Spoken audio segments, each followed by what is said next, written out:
Hello everybody and welcome back to Red Eagle Politics. Make sure you guys like this video down below and subscribe to the channel if you are new. So Tim Walz is in a whole lot of trouble, and it's causing a whole lot of trouble for Kamala Harris because you talk about the VP pick. We've heard for the past few weeks that JD Vance was a problem and that the VP pick means everything, which again is not true, but still Democrats have overplayed their hand once again with this VP pick, and now there's talks about could he even be replaced at this stage in the game because he's been nothing but a total headache.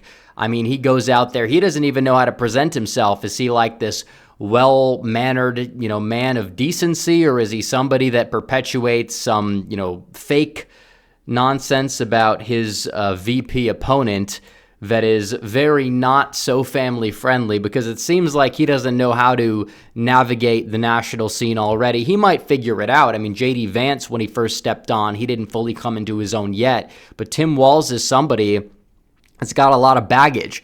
And the biggest problem with Vance apparently was that he said that our leaders should have families, which was so evil and controversial for some reason.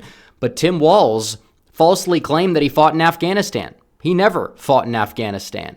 He says that he wants to take weapons away from law-abiding gun owners that he, quote-unquote, carried in war. He never really went to war. He never went to Afghanistan. He knew that his, group of guys was going to go serve in Iraq, and they did not serve, or he did not serve in Iraq. He left early to run for Congress. These other people were, and they were not really all that happy with it. And there's just been so much dirt on this guy that does not really, come up in Minnesota politics for some reason as much as it should, because the Minnesota Republican Party has been so incompetent for the longest time. But now you're seeing what's happening here. All this dirt about Tim Walz is coming to the surface, and it's not a good look for Kamala Harris. He is the second in command. It's true. I don't think this is going to move the needle a lot. And I think it's arguably a greater form of treason that he gave driver's licenses to illegal aliens. But the fact she's doubling down on her far left side of things with this pick kind of shows that, is this a campaign that's really meant to win? Because the polls are showing one thing. Actually, they're showing multiple things, and we'll get to those in a second. But you're looking at this, and she kind of passed up on Josh Shapiro, it seems, because Josh Shapiro is too moderate, and he is not pro-Palestine enough for some reason, because Harris wants to placate these Palestine people, even though they still showed up to protest at her rally yesterday in Michigan.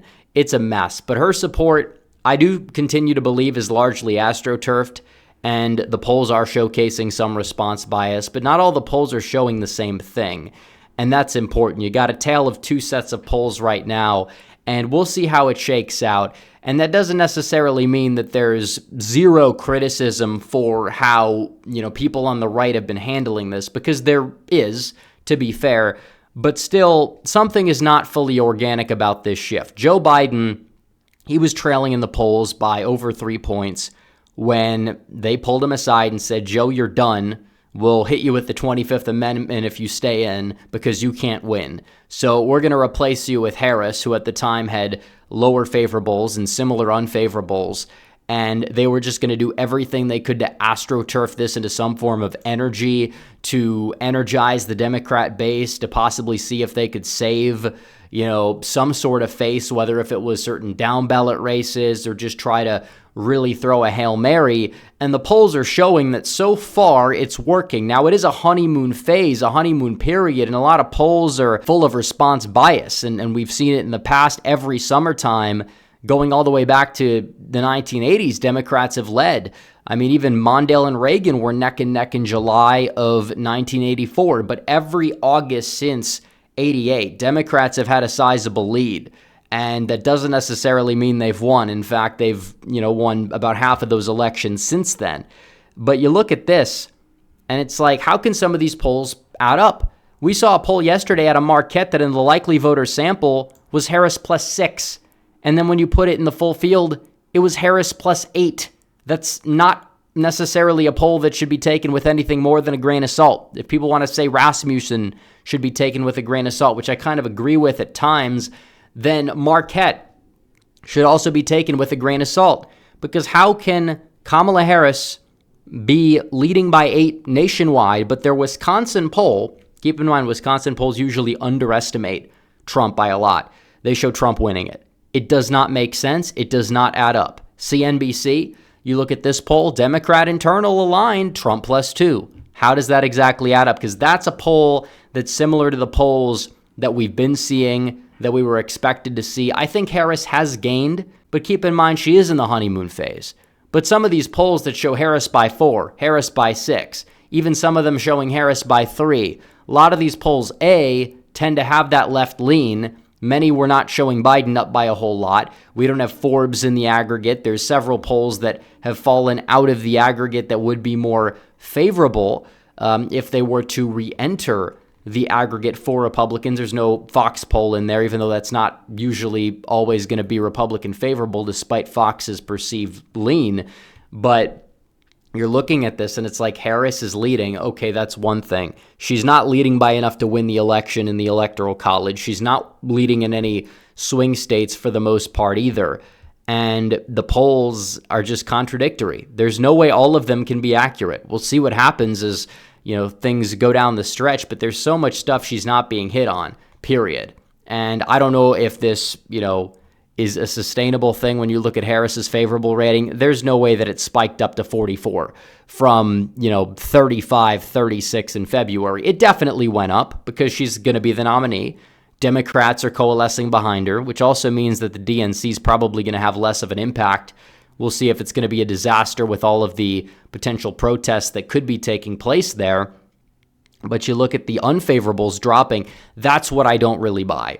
I could see some people that are like, and then we'll be like, okay, we're for her now, to, okay, her unfavorables are going down. For some reason, it doesn't really seem to make sense why her unfavorables would be going from 55% less than a month ago, now they're below 50. That's not sustainable. Maybe they've gone down to 52. The favorable rating probably is going up. Maybe it's at like 41, 42. It just seems like there's some sort of response bias. Some of these polls are going from 20% liberal to 30% liberal when they're by ideology. Also, a lot of these polls still not weighing by education. You see samples that are disproportionately of voters with a college degree compared to before. So, again, one of those polls were wrong. It was either the polls with Biden v. Trump or it's the polls of Harris v. Trump. Because that one Marquette poll that has Harris up by 6 has Biden up by 1 over Trump in a hypothetical matchup. So did Biden miraculously recover? I don't think so. If it's genuine, that's not really what's driving this, period.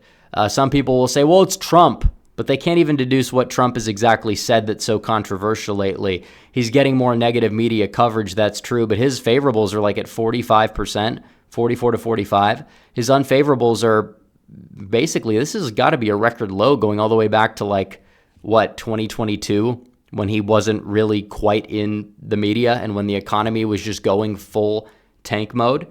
So there's just so much going on right now that I think people need to wait for the dust to settle before they say, oh, we got to fully push the panic button. We do. Because it's true, when you look at the fundamentals, this election, it's still probably going to be close. Every election we've had and probably will have at the presidential level would be close. Maybe not if it was Trump v. Biden, because Biden is in such dire straits right now. But Trump v. Harris, yeah, Democrats have a big base. They have a bunch of NPCs. They're going to energize them. We got to do the same to get our people on board and also kind of have that pitch to independents. And I don't really anticipate Harris is going to sit well with Michiganders, at least, in the white working class. She might do better among Muslims than Biden, may do better among black voters at turnout than Biden, maybe in some of the far left areas. But the white working class across the MiWi-Pa, the Rust Belt 3, whatever you want to call them, not exactly going to be too fond of Harris compared to 2020 Biden. Even if Harris miraculously gets that Biden level of black turnout, which I still have my doubts she's going to get. Georgia, the fortifying. Trump is kind of in some sort of fight with the governor there right now. Ideally you want to get that settled because, you don't want to be picking fights with the state leadership. They're going to retaliate, but they did start it. I mean, you have a lot of people blaming Trump for it. It's Brian Kemp's wife who came out and said, I'm not voting for Trump. I'm writing in my husband. It's like, are you serious? Are you a serious person? We have to save this country. Trump hit back, and that's kind of expected and anticipated. Personally, you'd rather have them be on good terms. But it is a two-way street, too, because Trump is not allowed to fight back, but these people are allowed to walk all over Trump when Trump has been measured this entire campaign cycle. Especially up to this point. Like, no, I don't quite buy it. Then you look at Arizona, Nevada. Party registration data in both states look extraordinarily good for Republicans. Trump's got a high floor already in the state of Arizona. It's a border state, a high information state. I think Trump probably, would anticipate would take Arizona and Nevada. I think he's up in Wisconsin. He's up in Pennsylvania. Michigan and Georgia, there's some question marks there. I still think both are winnable for Donald Trump, but that's kind of got to be the focus on the main 7. And I will say that Trump's event page is empty. He's going to Montana. I can't exactly fault him for going to Montana because it is true. There's a Senate race there that is going to be closer than the presidential race, and you want to help out Tim Sheehy and defeat John Tester, because if you win that seat, there's virtually no way that you are going to go out there and lose the Senate. But do keep in mind that, he's got to hit that campaign trail. 2016 and 2020 at points, he was doing an event a day, or at least sometimes 2 events a day in the same state. You got 7 states to hit. You can hit everywhere in those 7 states that you need to hit if you're doing enough events. So that's definitely kind of confusing. Vance is out there on the campaign trail. Trump's not. Is he regrouping? What is he exactly doing? Those are questions that I'm sure we'll have answered in the coming weeks. Maybe he wants to wait to make sure Harris is going to be the nominee, but still, this is time. If it's not time to go on the campaign trail and attack Harris, I mean, you could still go on the campaign trail and talk about what you accomplished during your administration. For sure, in the meantime, is like stopgap messaging to try and rally people on board for you, because you're going to have to do that, period. But keep in mind that there needs to be a message about Harris that I think the campaign needs to focus on, because they've hit her with a lot of stuff, but you got to have like a main angle here, and there's several that we could get into. I think the number one thing is the border, because that's objectively the biggest failure of this administration, and it's affecting the economy for the worse. It's affecting safety for the worst. It's affecting all other issues, basically. And that's something that really needs to be talked about. She's from California. She ruined California, basically turned that into a third world country, wants to do the same thing to the rest of this country. And we don't want that to happen. So obviously, there's going to be legitimate criticisms of our own side. That doesn't necessarily mean that Trump's in a bad position, but it means that down the stretch in the next couple of weeks, you would like to see more events. You would like to see a little bit of regrouping and coherent attack line against Kamala Harris, because there's so much subject matter. But the problem is a problem of abundance. It's got to be coherent, and then you can kind of, put all this other stuff on top of it. Because it's true, she is the failed border czar, and she also wants a mandatory gun buyback. Those things tie in together because of the fact that, she wants to take people's guns away by the force of the law and then flood the country with people that don't abide by the law. So there's just so much to attack her on. But there's got to be some sort of structure to the attacks going forward, I feel like, and I think that there's enough subject matter there for Trump to go out there and take her head on and win. And also, he's agreed to 3 debates. He's going to go to the ABC debate. If Harris doesn't go to the Fox debate, well, Trump can show up with an empty podium, and it would be an optics failure for her. So all in all, Trump outflanked her on the debates. That was genius. We'll see if they debate. The debates are going to be before early voting, it seems, which is good. And hopefully he's going to be able to go out there and win them. And it shouldn't be hard, because Kamala Harris is not a very good debater. We've seen it time and time again. So anyways, guys, thanks for watching this video. Like this video down below, comment down below, subscribe to the channel, hit the bell for notifications so you never miss another video. Follow me on social media. The links are all in the description down below, and I will see you guys in the next one. Red Eagle, out.